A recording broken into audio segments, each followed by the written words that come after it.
कर रहे थे कि एट वंस जो है हमें नए कंक्लूजन की तरफ जंप नहीं करना चाहिए, बल्कि कंक्लूड हमेशा हम करें पिछले प्रीवियस जो फैक्ट्स हैं उसको भी देखते हुए। ठीक है, इसलिए आप लोग जब साइनॉप्सिस बनाते हैं या थीसिस लिखते हैं तो रिव्यू करते हैं चीज़ों को ना। रिव्यू का मतलब यही होता है कि जो आप काम कर रहे हैं उससे रेलेवेंट काम क्या हुआ है, उसमें लोगों ने क्या काम किया, क्योंकि ये तो नहीं हो सकता कि बिल्कुल आप कोई चीज़ ज़ीरो से स्टार्ट कर रहे हैं। एग्जैक्ट नहीं तो उससे रेलेवेंट काम जरूर हुआ होता है। और जो हमेशा काम भी रिसर्चर का या साइंटिस्ट का काम यही है कि जो काम हुआ है उसमें जो गैप मौजूद है उस गैप को आइडेंटिफाई करके उस पर काम करना।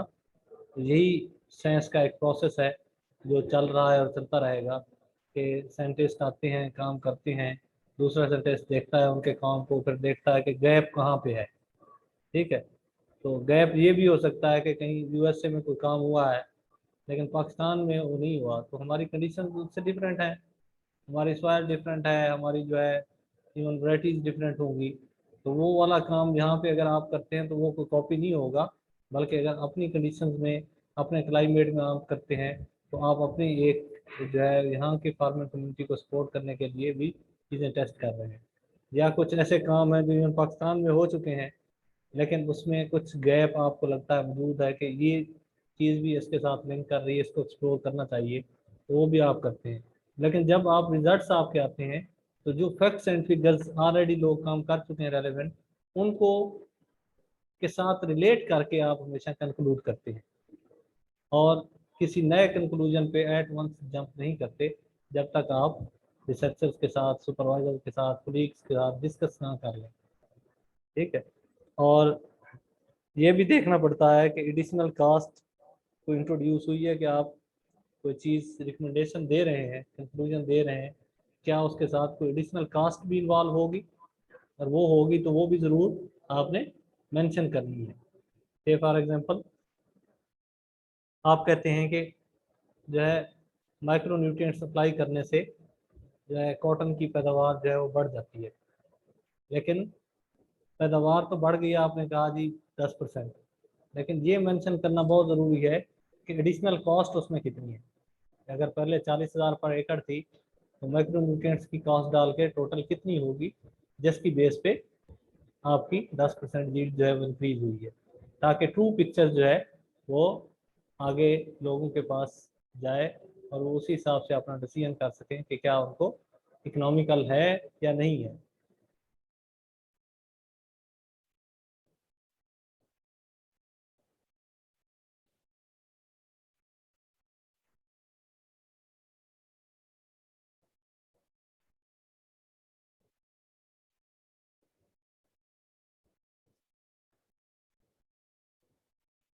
आगे डिफरेंट वही नोवा के दिए गए हैं, ये लोग आप कर चुके हैं पहले।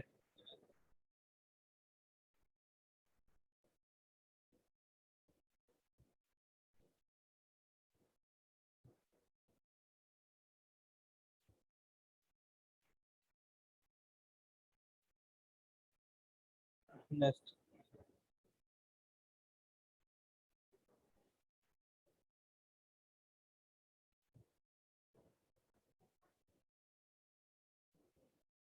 सारा वो प्रोसेस है।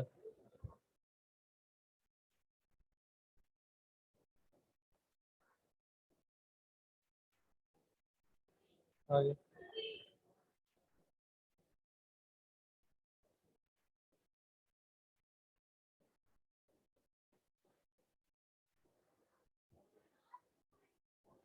Next,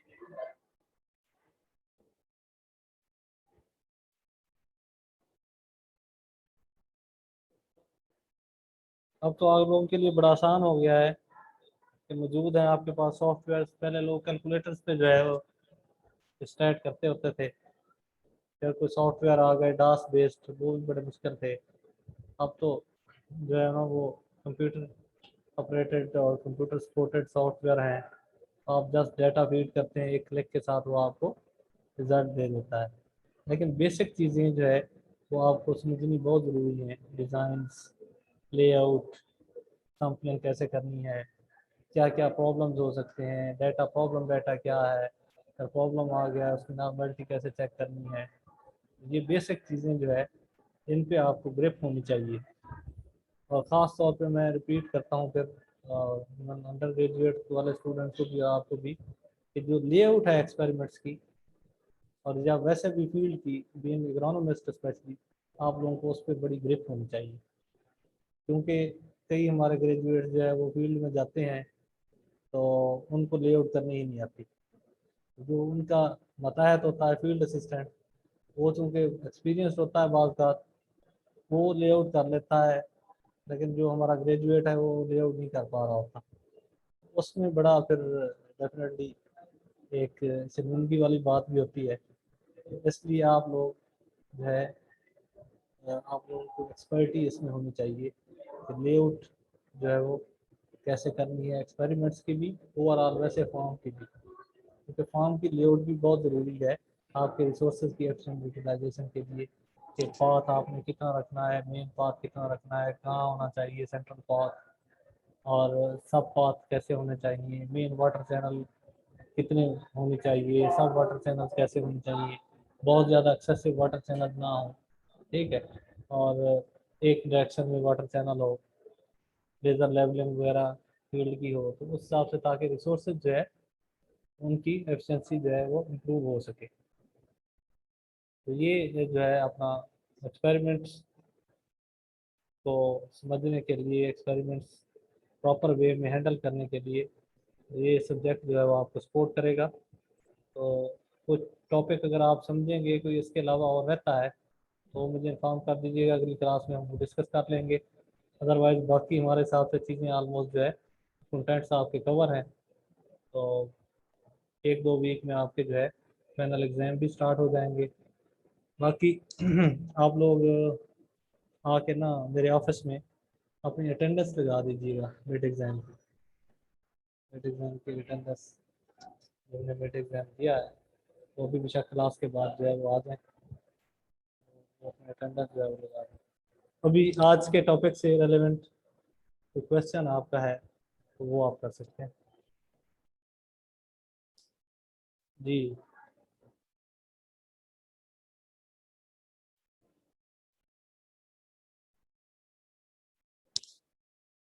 any question please.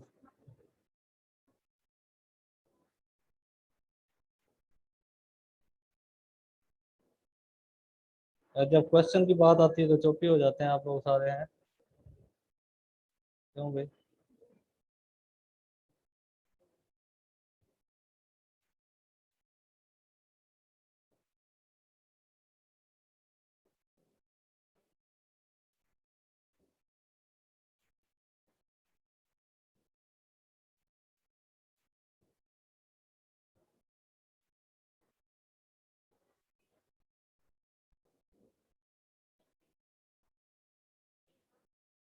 कोई क्वेश्चन नहीं भाई?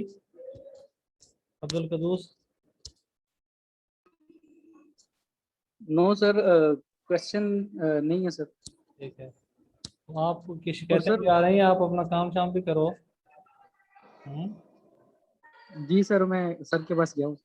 जी सर वो जी। पहले मिड एग्जाम चल रहा था, इस वजह से नहीं जा सकता। अच्छा बताओ क्या आप पूछ रहे हो? कोई बात थी आपकी इससे पहले? जी जी जी सर। कोई और? शुक्रान? शुक्रान नहीं है। जिशान? आप लोगों की अटेंडेंस भी कम होती जा रही है और शार्टेज निकलेगी, ये जहन में रखिएगा, ठीक है? आप लोग जो है ना क्लास में कम आते हैं। अब मिड भी एक दो लोगों ने नहीं दिया, एक का तो कोई जेन्युइन इशू था, दूसरे का क्या मसला था?